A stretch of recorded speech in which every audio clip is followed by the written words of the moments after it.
Gracias por seguirnos en Telesur y en El Mundo desde el Sur. Soy Luis Francisco Blandón. 17 de abril, Día Internacional de la Lucha Campesina, no es solo una fecha de conmemoración, es un recordatorio de la lucha continua en zonas rurales contra la opresión, contra la desigualdad en el campo latinoamericano, de visibilizar las condiciones actuales del campesinado y sus desafíos comunes: el acceso a la tierra, la resistencia frente al despojo, el modelo extractivista en gobiernos neoliberales, la violencia armada en algunos países, el cambio climático, la migración y la soberanía alimentaria. Y bueno, una efeméride también que resalta lo histórico, la memoria de 19 campesinos del movimiento de trabajadores rurales sin tierra que fueron asesinados en 1996 por la policía paramilitar de Brasil.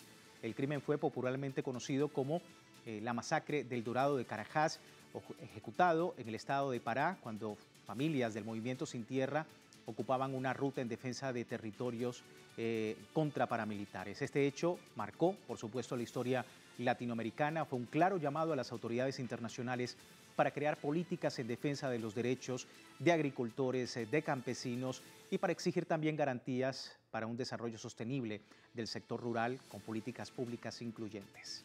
Es el tema que nos ocupa el día de hoy en el análisis, pero antes debo recordarle, a través de redes sociales también a lo largo del día hemos sondeado la opinión de nuestros usuarios sobre este tema el día de hoy. Algunos de ustedes ya han participado respondiendo la pregunta que le hemos hecho al respecto, pero igualmente aquí tiene el código QR para que usted pueda participar. 17 de abril, Día Internacional de las Luchas Campesinas. ¿Cuáles considera usted que son las principales, los principales desafíos que enfrentan hoy los movimientos campesinos a nivel global? Acceso y democratización de la tierra, dignificar sus condiciones de vida en el campo, soberanía agroalimentaria frente al gran capital, crisis climática en la producción agrícola. Son algunas de las opciones, le invitamos a participar. Más adelante revisamos y asociamos todas las respuestas.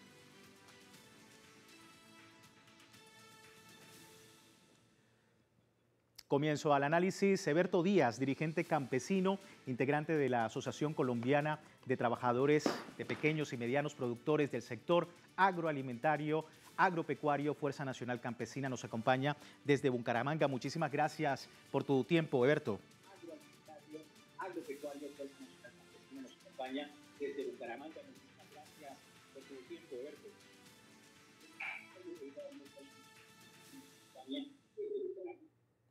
Bien, tenemos un inconveniente de audio con nuestro invitado, Eberto Díaz, dirigente campesino, a propósito del escenario, de cómo es la lucha campesina hoy en día en nuestro continente, escenario que por supuesto se ha visto protagonizado por la lucha continua sobre seguridad alimentaria. ¿Qué significa también términos como agricultura familiar, campesina e indígena? Bueno, tenemos acá, por ejemplo, datos de la reforma agraria de 1967 que marcó la historia de Chile, impulsada por Eduardo Frei Montalva y el gobierno de Salvador Allende, que por supuesto continúa ese proceso para poner fin a los 10.000 latifundios existentes en ese entonces. Aproximadamente 80% del suelo agrícola estaba concentrado en pocas familias, por lo que miles de otras eran marginadas y vivían en la pobreza. Luego de este gran cambio para la agricultura chilena, cerca del 42% de los campesinos tienen predios de 5 hectáreas que conforman una especie de organización para la producción agrícola basada en el trabajo del grupo familiar. Son ellos los capaces de producir el 40% de los cultivos anuales en el país. En todo el continente, la mano campesina ofrece hasta un 85% de los productos de ese sector a, por supuesto, otros importantes índices en la economía de países de la región. Es decir, seguridad alimentaria, es decir, trabajo en el campo que se ve directamente perjudicada por el gran capital en algunos de los países latinoamericanos que no visibilizan las condiciones actuales del campesinado, el acceso a la tierra, la resistencia frente al despojo y, como decíamos, el modelo extractivista en gobiernos neoliberales. Y bueno, a propósito del tema, el presidente de Venezuela, Nicolás Maduro, destacó la profunda labor del campesinado en su país. Aseveró que el pueblo campesino venezolano ha sido un pilar fundamental en la soberanía alimentaria, rindió homenaje a la resistencia y a la lucha de los agricultores y campesinos en todo el mundo. Dice reconocer el inmenso compromiso que tienen los hombres y las mujeres del campo con la producción de los alimentos. Resaltó además que Venezuela cuenta con un buen clima, suelos fértiles, abundantes fuentes de agua y un pueblo trabajador, por lo que ha reiterado todo el apoyo de su gobierno para garantizar el exitoso desarrollo de la producción agrícola en su país.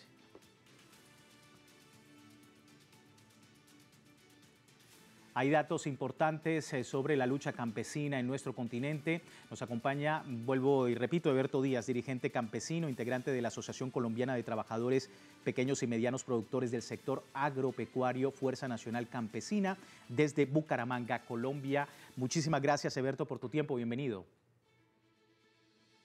Muchas gracias. Buenas noches a todos los televidentes de esta importante. Bien, 17 de abril, recordatorio del complejo escenario que enfrentan en la actualidad los movimientos campesinos. Eberto, ¿cuál es la radiografía de lo que ocurre en los campos y su gente? Bueno, tenemos varios elementos que podemos destacar hoy en el mundo campesino en América Latina. Lo primero es que estamos ante una situación compleja desde el punto de vista económico y social de las comunidades. Elemento clave, la pobreza, que en algunas partes se ha reducido, pero continúa siendo un elemento que conlleva a la exclusión de más de 50 millones de personas en América Latina que se dedican al trabajo agrícola, al trabajo campesino de la pequeña y mediana producción. Entonces, este es un elemento que hay que tener en cuenta, ¿no?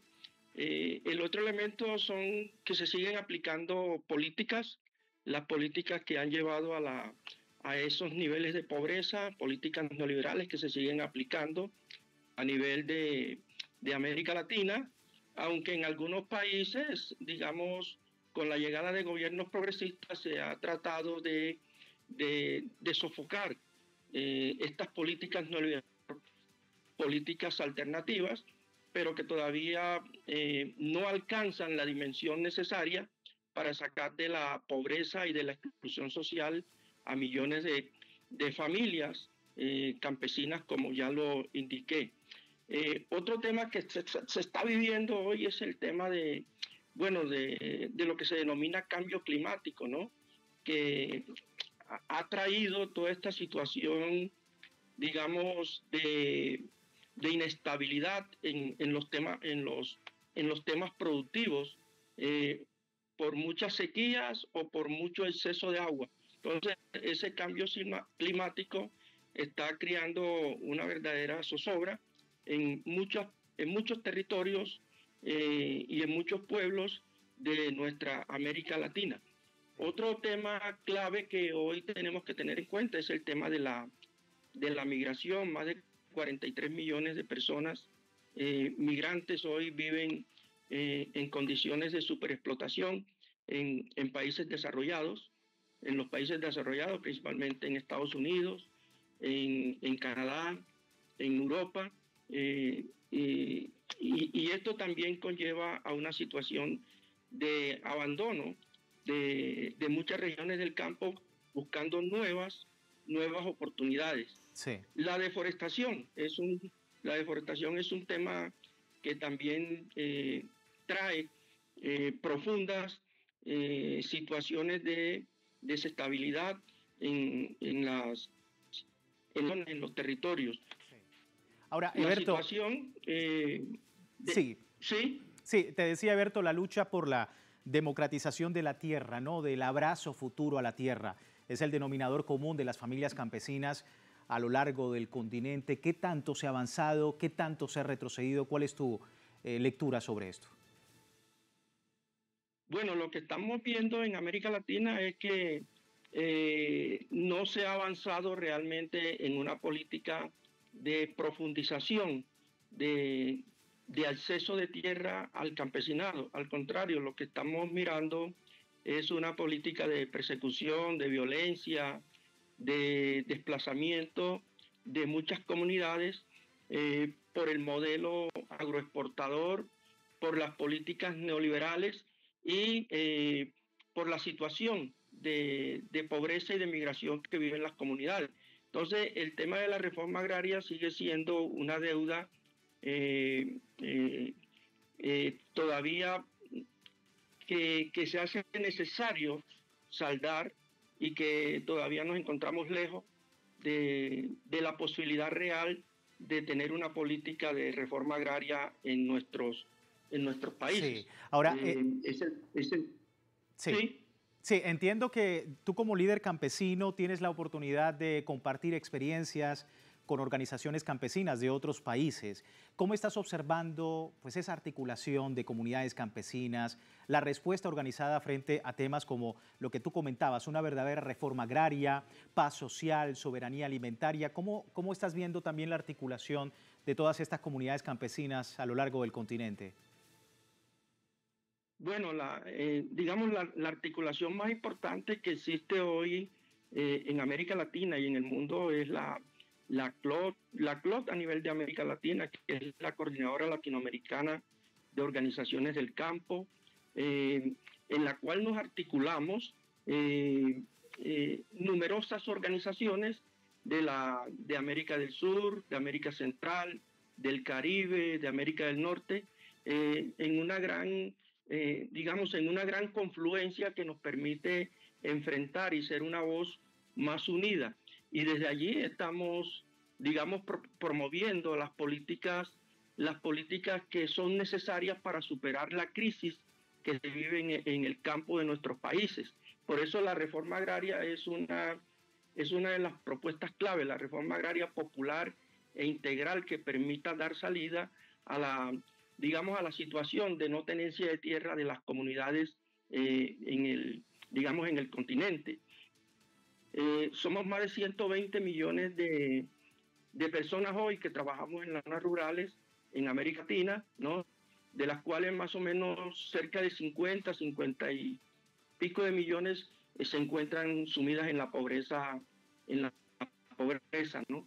Es una situación que hoy solamente se puede superar si hay una política de justicia que permita saldar esa deuda histórica como es la reforma agraria en nuestros países. Sí, una lucha que por supuesto es constante, no solamente allí en Colombia, sino también en otros lugares del continente. Muchísimas gracias por tu tiempo con nosotros, Eberto. Gracias por compartir tu opinión con nosotros. Bueno, muchas gracias a ustedes y estamos aquí para seguir, digamos, construyendo de manera unitaria nuestra voz y seguir en estos escenarios de comunicación que son sumamente importantes para que nuestra voz se escuche en todos los pueblos. Una voz muy importante para los pueblos de nuestra Latinoamérica. Muchísimas gracias. Eberto Díaz, dirigente del campesinado colombiano, y sus consideraciones sobre la radiografía del campesino, de cómo se trata hoy en día a la población campesina en nuestro continente. Vamos a despedir nuestra primera parte del programa. Les recuerdo, tiene tiempo de participar en la encuesta que hemos publicado en nuestras redes sociales, pues a la final de la emisión analizamos los resultados. Nos vamos a un corte con imágenes que destacan la gran labor de los campesinos en un país como Venezuela. Veamos. Ellos y ellas sostienen la vida. Con tierra húmeda en las manos y sol en el rostro, son los primeros en sembrar y los últimos en comer. El presente combativo y el futuro fértil de la humanidad. Mientras el capital incendia y despoja, los y las campesinas resisten, cultivan soberanía, defienden la tierra, reclaman lo justo y hacen que florezca el cambio para el bien común. Le digo a todos los productores y productoras del campo, cuenten conmigo para todo el proceso de unir fuerzas para la producción, con ganas de avanzar. Los campesinos y campesinas de nuestra patria. Pueblo inmensamente trabajador que ha vuelto al campo a trabajar. En este sentido, nos hemos mantenido firmes en el camino de transformación hacia la Venezuela agrícola fundada por el comandante Chávez. La única posibilidad para conseguir la anhelada soberanía alimentaria. ¡Que viva el pueblo campesino de Venezuela!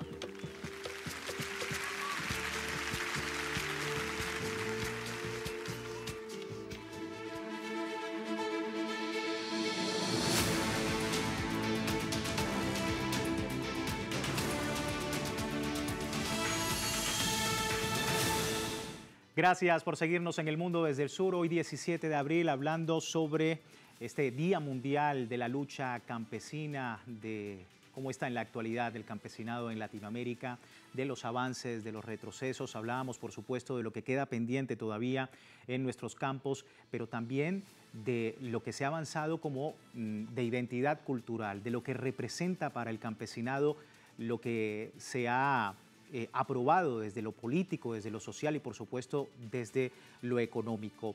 Y es que en México se aprobó la prohibición a la siembra e importación de maíz transgénico bajo el mandato de la presidenta Claudia Sheinbaum, esto con el fin de preservar la biodiversidad agrícola del país. Se declaró como elemento de identidad nacional y se establece la obligación del Estado de garantizar su cultivo libre de transgénicos. La norma contempla que cualquier uso o comercialización de maíz transgénico deberá someterse a evaluación legal estricta, pero para Estados Unidos esto no es de su agrado, pues ha generado ciertas tensiones también entre ambos países, teniendo en cuenta que Washington es el principal proveedor de maíz transgénico, que se suma también a un complejo escenario económico en la geopolítica con todo lo que está ocurriendo desde el punto de vista comercial. Vamos al análisis. Me acompaña Ricardo Domínguez Guadarrama, investigador de la Universidad Nacional Autónoma de México. Nos acompaña desde la ciudad de Mérida. Muchísimas gracias, Ricardo, por tu tiempo. Bienvenido con nosotros acá, El Mundo desde el Sur. Muchas gracias, Francisco. Buenas tardes. Bueno, hablando un poco de lo que ha ocurrido en México con la aprobación de esta prohibición del maíz transgénico y el impacto, Ricardo, que tú crees tiene en la cultura campesina y lo que significa para el campesinado mexicano. Bueno, esta reforma constitucional que recién mencionó la presidenta Claudia Sheinbaum tiene un significado no solamente económico, de salud, sino también simbólico entre la cultura mexicana, porque como todos sabemos, el maíz es un producto de identidad nacional, un producto que está asociado a la cultura mexicana, es un producto que va más allá del Tratado de Libre Comercio, que va más allá de asuntos económicos. Para el pueblo mexicano, la tierra, el apego a la tierra, la producción del maíz representa prácticamente una fase de la identidad nacional, y por eso es muy importante lo que ha hecho el gobierno, porque defiende de esta manera este patrimonio cultural que representa el maíz para un país como el México. Y sin duda el maíz como un elemento también de transformación de la economía, no solamente de México, sino también de otros lugares del continente. Recordemos que el maíz se utiliza en toda la gastronomía, casi toda la gastronomía del continente, y es precisamente México que se erige con este cultivo trascendental. La importancia, Ricardo, precisamente en un continente y en un campesinado que ha tenido como denominador común el tema de la semilla, el tema de la siembra de un producto como el maíz, y sobre todo el ejemplo que da México para otros temas sensibles para el campesinado en el continente. Sí, mira, este decreto, digamos, que ha anunciado la presidenta, no solamente tiene un significado para el campesinado mexicano, para la tierra mexicana, sino me parece que tiene un efecto también en todas las luchas campesinas en América Latina, porque hay que recordar que esta reforma, la 74 constitucional de la Constitución Política de los Estados Unidos Mexicanos, no solamente defiende este campo y este patrimonio cultural de México, sino que además pone en evidencia esta lucha contra el maíz transgénico, un producto que es altamente dañino para todas las especies de maíz que se producen en México y en América Latina. Esta es una lucha frontal también contra las grandes empresas agroindustriales de Estados Unidos, básicamente, como Monsanto, por ejemplo. Entonces, esto que México está haciendo es un elemento que puede ayudar a todas las organizaciones campesinas, a otros gobiernos, incluso de corte progresista en América Latina, para oponerse a este tipo de producción que modifica genéticamente al maíz y que por condiciones es muy fácil que esta producción contamine los territorios aledaños donde está esta producción, y eso hace que con el tiempo todas las demás especies que se producen en nuestros países se vean contaminados con estos nuevos países. Y lo que va a pasar con el tiempo es que va a ser más dependiente el campo latinoamericano de las empresas transnacionales, porque estas empresas necesitan ciertos fertilizantes para que ese maíz transgénico pueda producirse. Entonces es una lucha muy fuerte la que se está dando, y esto que ha hecho el México, parece a mí que no solamente defiende la salud y la identidad del campesinado mexicano, sino también es un instrumento también a las demás naciones, y puesto toda la comunidad agrícola campesina de América Latina. Es el camino correcto, ¿no? En el tema de la identidad, de la identidad cultural, de la identidad campesina para nuestro continente, en contraste también, Ricardo, con lo que sucede en otros lugares del mundo, ¿no? Es decir, vemos un genocidio en tiempo real en Palestina, que efectivamente también está afectando el campesinado, su cultura y, por supuesto, el cultivo de cualquier tipo de producto, teniendo en cuenta pues, lo que Israel está haciendo a la población de Palestina. Ese contrapeso también de lo que sucede en México y la importancia para que sea un ejemplo precisamente de lo que es el camino correcto, y teniendo en cuenta también las diferencias que puede haber con lo político, con lo social y sobre todo con lo militar. ¿Qué piensas tú también de eso?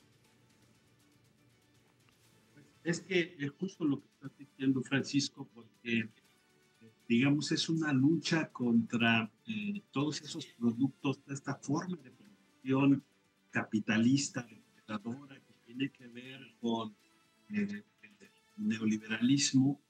Entonces, esto que está haciendo México tiene un efecto, me parece, mucho más allá del territorio, incluso latinoamericano. Lo que está pasando en otras latitudes del mundo, pues tiene que ver con esta lucha por preservar, incluso estamos de preservar a la humana, de preservar su cultura, su identidad, etcétera. Y hablar de la defensa del campo en el mundo, en México, en América Latina, es también oponerse a todas estas políticas depredadoras, estas políticas, digamos, genocidas que se están viendo alrededor del mundo, ¿no? Tú decías hace un rato lo de Palestina y el genocidio cometido por Israel, que atenta a la vida de las personas, etcétera. Pues no solamente es un atentado contra la vida, sino también contra sus símbolos, contra sus identidades, contra sus pertenencias. Es decir, hay un genocidio cultural también que estamos viviendo ahora, y me parece que esto que se está haciendo en México puede servir de muestra para empezar a contener, a poderse usar armas para evitar esta catástrofe que estamos nosotros viviendo. Ricardo, muchísimas gracias por tu análisis, gracias por acompañarnos en El Mundo desde el Sur. Con mucho gusto, Francisco. Hasta luego. Hasta luego. Ricardo Domínguez Guadarrama, investigador de la Universidad Nacional Autónoma de México, sobre el campesinado y los avances desde México con respecto a el maíz transgénico, la prohibición y, por supuesto, el impulso de la producción de este producto para los mexicanos, de importancia para los mexicanos.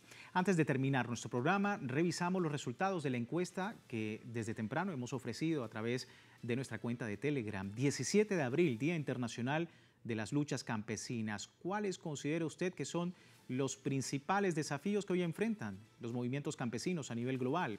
46% dice acceso y democratización de la tierra. 20% dice dignificar sus condiciones de vida en el campo.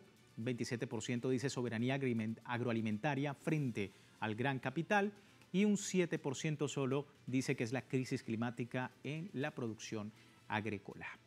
Son las respuestas de esta encuesta de nuestro equipo. Nosotros agradecemos enormemente los comentarios, enormemente que usted haya participado y le recuerdo antes de finalizar www.telesurtv.net con nuestra señal en tiempo real desde cualquier parte del mundo y también en Telegram, el servicio informativo de Telesur, las 24 horas del día, siempre con una perspectiva del mundo desde el sur. Soy Luis Francisco Blandón, gracias por seguirnos.